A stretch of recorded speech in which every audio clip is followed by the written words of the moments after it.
Sara Larsson, välkommen hit. Tack så mycket. Sara, den låta vi hørte her nå, Like It Is, Ja. som er din nye låt, eller en låt du har gjort med Hugo blant och annet. Taiga. Ja, men du, den låta, den heter Like It Is, den handler jo egentlig, så vidt jeg har forstått, så handler den egentlig om det som vi har snakket om litt tidligere her, nemlig å holde litt avstand. På Ja. det sättet att det är... Det kan man säga. Ja, men på det sättet man alltid har önskat att folk kan fatta att de ska hålla lite avstånd, nämligen påträngande. Ja, det börjar ju så. Maybe you should leave this girl alone, but you want Ja, den handlar väl för mig, tänker jag, antingen att det är en relation som har tagit slut och att den här personen liksom inte förstår det, vilket jag tror att alla har varit i den situationen, att man antingen är den personen eller så är man den som vill att den här andra människan bara ska liksom vara tyst kanske. Eller kanske på klubben någon kommer fram och man bara, fast jag är inte intresserad och du märker inte det. Ja, men det är som att alltså min fråga är män dåligare på att ta hint än kvinnor? Kvinnor kanske har lärt sig det undermedvetet genom åren. Och om man ska generalisera så tror jag att kvinnor är lite bättre på att se de här små hintsen. När har detta varit slitsamt för dig? Men till exempel, om jag inte svarar på 15 sms på raden, då tänker jag inte svara på det 16:e. Nej, och då man borde fatta liksom. Man borde fatta. Ja. Det är ju, om du är på stan, och om du är Sara Larsson på stan. Jag är alltid Sara Larsson. Ja. Eller va? Ja, och också på stan. Om du är ute på och det som man inte ska göra nu, men innan det här, parter med sina vänner, eller gör vad som helst. Är det svårare eller enklare om hela världen vet att du är singel? Om jag ska träffa någon så är det nästan som att jag typ dejtar någon som jag vill gifta mig med. Även om jag är väldigt ung. På vilket sätt då? Nej, men så här, jag ser inte riktigt poängen med att träffa någon som jag i framtiden inte skulle kunna se mig... Nu kanske inte ens gifter mig i framtiden. Men så här, ha en framtid med. Vi säger då gifta sig, ha barn, skaffa... Alltså varför ska jag dejta någon, även om jag är 22, som jag inte vill göra det med? Så tänker jag. Så jag är väldigt selektiv med folk. Och sen när jag träffar någon, då går det väldigt snabbt. Och så blir jag kär på 1 sekund. Ja. Och sen vill jag bara och då ser du för dig hela framtiden? Ja. Nej. Eller vad då? Jo, men också, jag var 23 själv och då jag det var så? Ja, då fick jag barn. Wow, vad ungt. Ja. Gud, när man tänker på det så. Ja. Jag är ju snart 23. Du, jag vet då, sedan sist vi pratat, då kommer jag ihåg, det är några år sedan, du var här. Vi snackat om män i grupp, och det blev massa bråk etterpå, för att du var rätt hård med män i grupp. Generaliserte. Ja, det gör jag. Och folk fattade inte helt att du... Ja. Men sedan då, så har du flyttat. Det har jag. Hemmanifrån. Du bodde hos din mamma och pappa, nu har du flyttat hemmanifrån. Vi är bara tjejer i min lägenhet. Ja. Jag och min syster. Ja, för du har flyttat med, familjen är fortsatt med i form av din syster. Ja. Vem är chefen där? Jag skulle säga att det är min syster. Hon är Prussiluskan, brukar jag kalla henne. Du blir inte så glad när jag säger det. Men hon... Vad kallar hon dig då? Kanske en lortgris. Någonting sånt. Okej, låt oss se det. Men hon är fantastisk att bo med. Alltså hon lagar jättegod mat, hon tvättar jättebra. Hon gör egentligen allt det som man måste göra för att hålla ett hushåll igång. Och jag kan bara säga att alltså jag går ner på mina bara knän och liksom prisar mamma och pappa för att göra de här hushållsgrejerna. För jag kommer att tänka på att så här, jag har faktiskt aldrig i min barndom gått på vårat golv hemma och känt en smula under min fot. Det har aldrig hänt. Alltså det är så rent i mitt hus. Ja. Jättelyxigt. Ja. Men jag har inte förstått förrän nu hur mycket jobb som krävs för att hålla det så. Exakt. Alltså nu är jag så här, vänta, man måste ju dammsuga varje dag nästan. Men det är ju, det finns ju någon teori om att de som tåler att det är väldigt stökigt, de har ordning inom sig. Men vi andra som måste ha ordning och reda, vi är mer kaos. Ja, kanske. Jag vet inte om jag passar så bra in på den. Testa den på Pusseluskan. Det ska jag göra.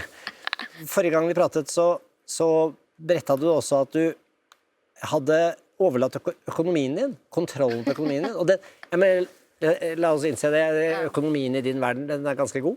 Absolut, det går bra. Det går ju jättebra. Behöver inte oroa mig. Nej, alltså, egentligen.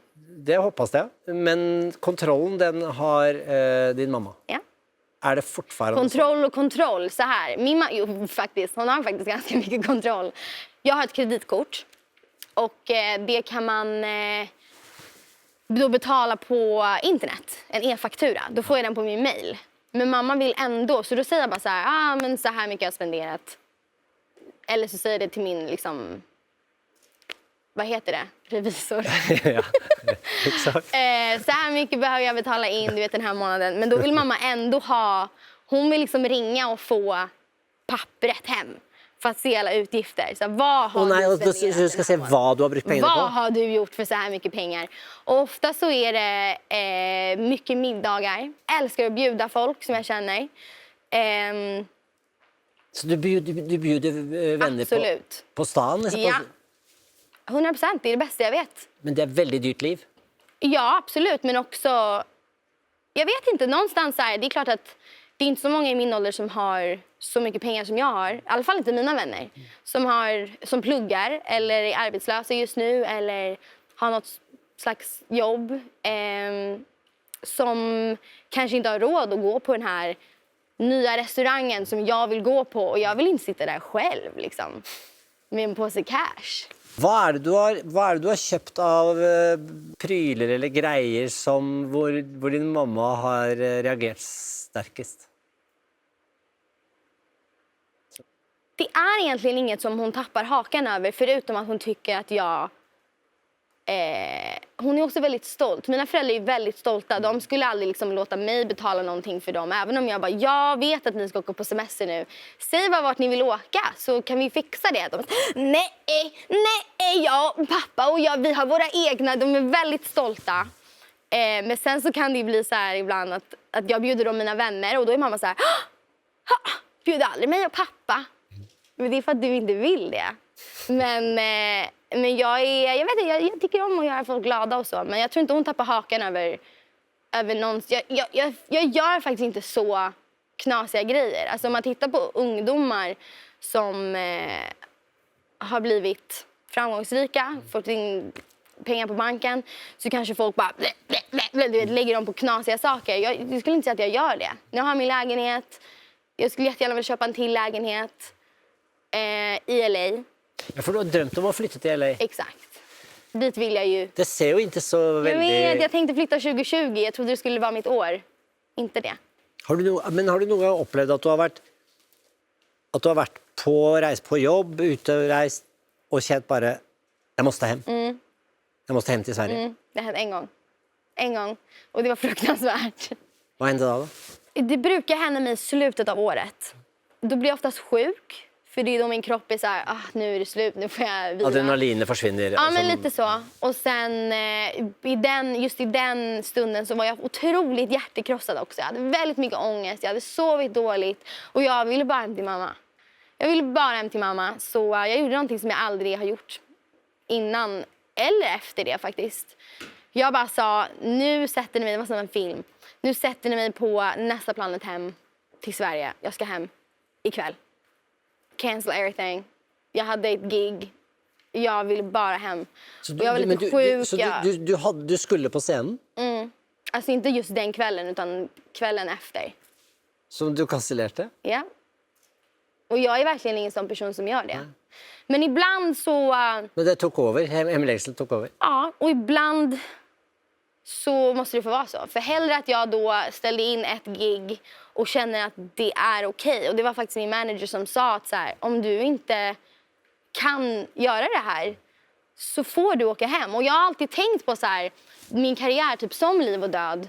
Men det är ju inte det. Det är ju mitt liv faktiskt. Och om jag mår skit i en situation så tycker jag att min prioritet är ju att inte må skit. Då blir popmusik bara popmusik. Så är det. Så då åkte jag hem till mamsen. Sara, det är härligt att ha dig tillbaka. Det är kul att vara. Vi ska få in en gäst till. Ja, bring him in. Hope you enjoyed the clip. For more interesting conversations, please hit subscribe.